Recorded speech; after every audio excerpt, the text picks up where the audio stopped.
15 अगस्त को माननीय नरेंद्र मोदी जी ने एक घोषणा की थी कि देश के ऊपर जो जीएसटी टैक्स लगता है हम उसको घटाएंगे। और बहुत जल्दी, मतलब जितनी जल्दी घोषणा हुई उतनी ही जल्दी इस टैक्स को घटाने की उन्होंने कहा था कि हम पहले नवरात्र से यानी 22 सितंबर से देश में जीएसटी की नई दरें लागू होंगी। सबसे पहले तो मैं प्रधानमंत्री श्री नरेंद्र मोदी जी और मुख्यमंत्री श्री नायब सैनी जी का आभार व्यक्त करना चाहता हूं, जिनकी दूरदर्शिता, नीतियों और मजबूत नेतृत्व ने देश और हरियाणा को की विकास की नई ऊंचाइयों तक पहुंचाया है। आप सभी जानते हैं कि वर्ष 2017 में प्रधानमंत्री जी ने जीएसटी परिषद का गठन किया था। इस परिषद में नीति आयोग के वरिष्ठ अधिकारियों से लेकर सभी राज्यों के वित्त मंत्री शामिल किए गए। देश भर में 50 से अधिक आर्थिक बैठक हुई, गहन मंथन हुआ और फिर तैयार हुआ भारत का सबसे बड़ा कर सुधार, जिसको जीएसटी बोलते हैं। शुरू में जीएसटी 4 स्लैब्स थे, 5%, 12%, 18%, 28% में लागू हुआ था। समय समय पर सुधारों की मांग उठती रही। प्रधानमंत्री जी ने जनता की इस उपेक्षा को महसूस किया और इस वर्ष 15 अगस्त को लाल किले से अपने संबोधन में इसकी घोषणा की। आज 1 महीने से भी कम समय में इस ऐतिहासिक सुधार को लागू कर दिया गया। यह प्रधानमंत्री जी की कार्यशैली है। वो जो कहते हैं उसे करते हैं और करके दिखाते हैं।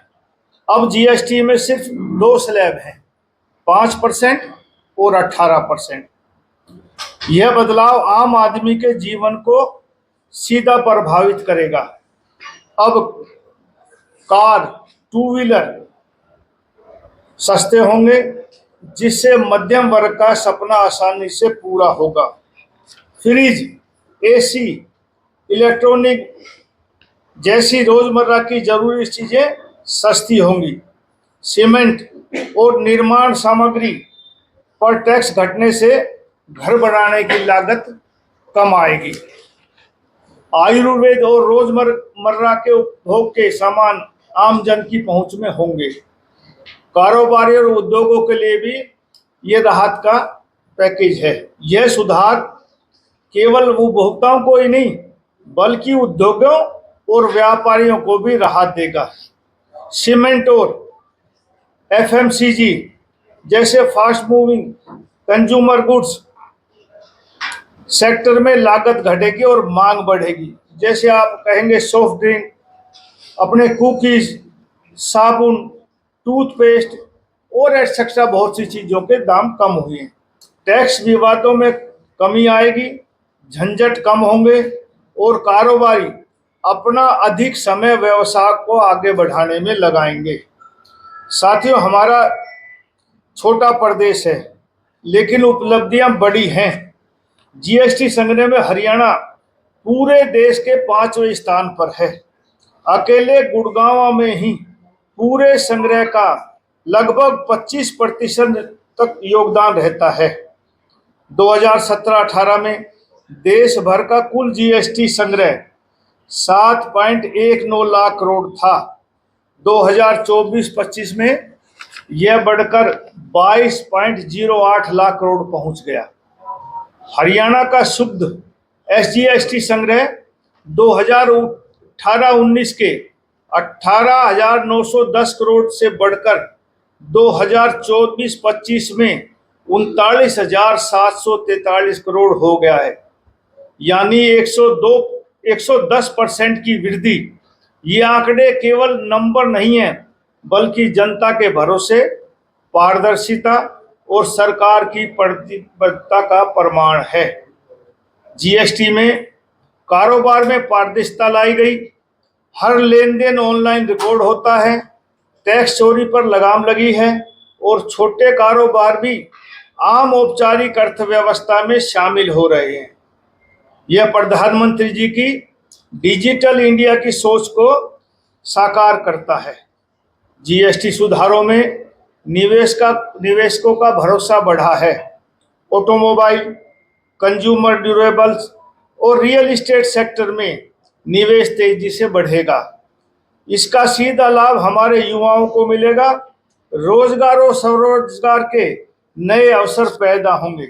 अंत में मैं आप सबसे यही कहना चाहता हूं कि आइए हम इस सुधार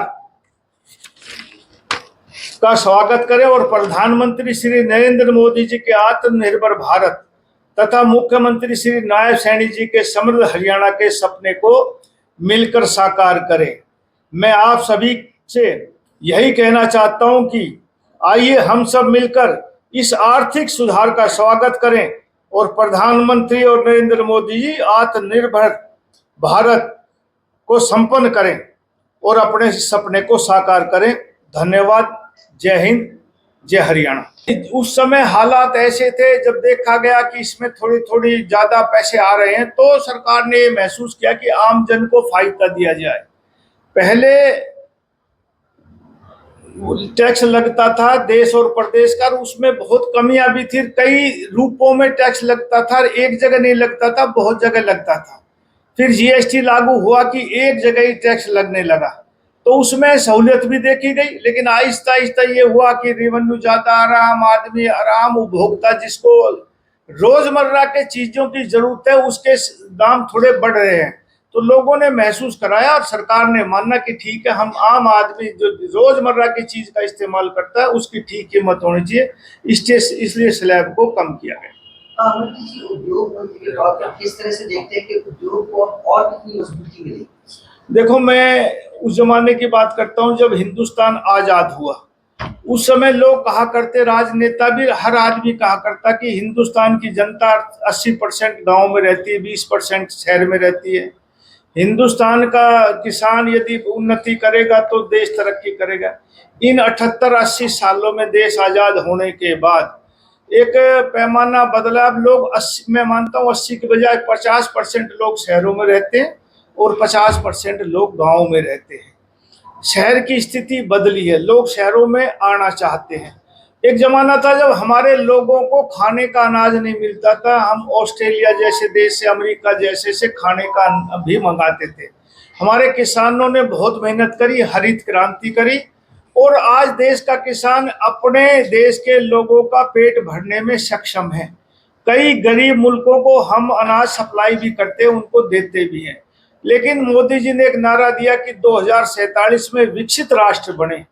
तो मेरा ये आकलन है कि विकसित राष्ट्र कभी भी अकेले किसान नहीं बना सकता, जबकि हर क्षेत्र में तरक्की होगी और खास तौर से उद्योग धंधों में तरक्की होगी। हमारे उद्योग नई टेक्निक लाएंगे तब विकसित भारत का सपना पूरा हो सकता है।